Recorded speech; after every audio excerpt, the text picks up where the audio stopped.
Dans la métropole tentaculaire de Néoville, où les gratte-ciels de verre et d'acier percent un ciel perpétuellement voilé de smog, vivait Élise, une jeune femme de 25 ans au regard perçant et aux cheveux teints en violet. Élise n'était pas comme les autres.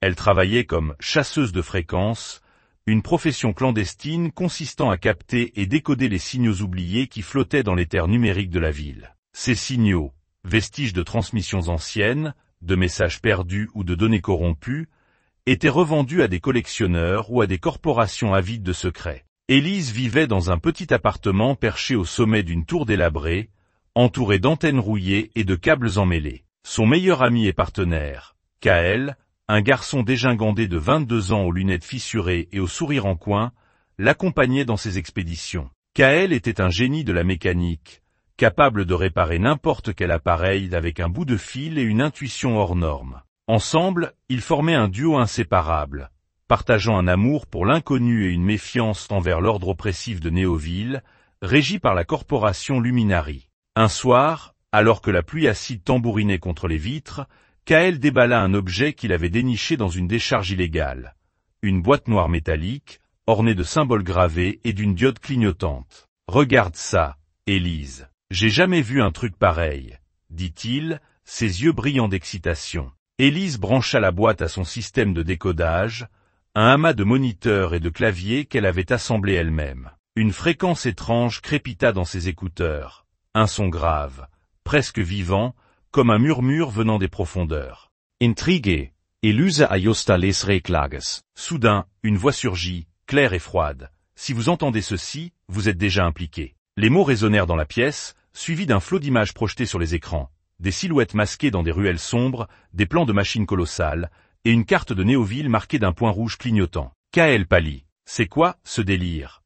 murmura-t-il. Élise, captivée, répondit, « Une piste. Peut-être un jackpot. » Ce qui commença comme une chasse au trésor devint une obsession. La boîte noire, qu'ils surnommèrent l'écho, les guida à travers la ville, d'entrepôts abandonnés au sous-sol humide des quartiers oubliés. Chaque signal décodé révélait un fragment d'une conspiration.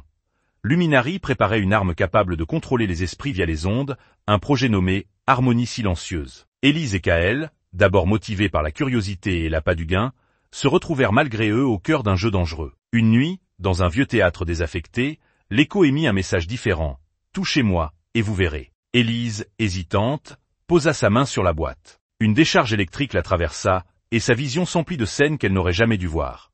Des souvenirs qui n'étaient pas les siens, des visages hurlants, des vies brisées par Luminari. Elle lâcha la boîte, haletante. Ça lit dans les ondes du passé, bredouilla-t-elle. Kael, fasciné, tenta à son tour. Ses yeux s'écarquillèrent.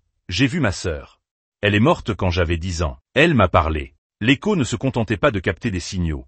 Il puisait dans les échos émotionnels de ceux qui le touchaient, mélangeant passé et présent. Élise et Kael, grisés par cette puissance, commencèrent à l'utiliser pour leurs propres désirs. Élise chercha des réponses sur son père, disparu mystérieusement des années plus tôt. Kael tenta de renouer avec sa sœur perdue. Mais chaque connexion avait un prix.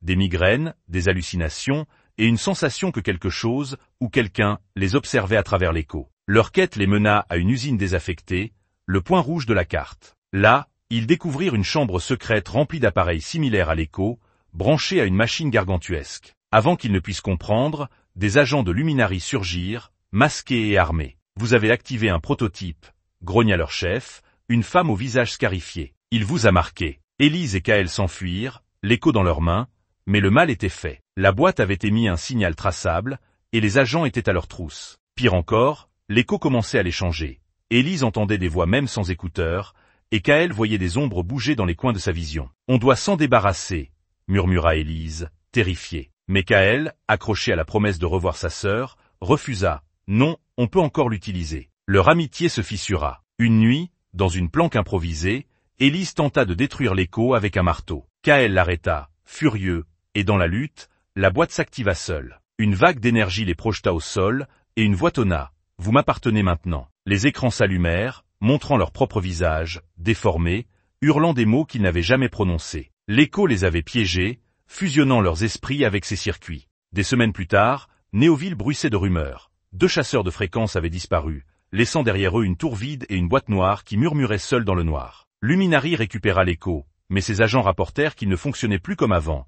Il ne parlait que de deux noms, Élise et Kaël, comme un écho prisonnier de sa propre création. Dans l'ombre, la ville continua de vibrer, ignorant que deux âmes, autrefois libres, étaient désormais des fréquences perdues, captives d'un secret qu'elles avaient cherché à percer.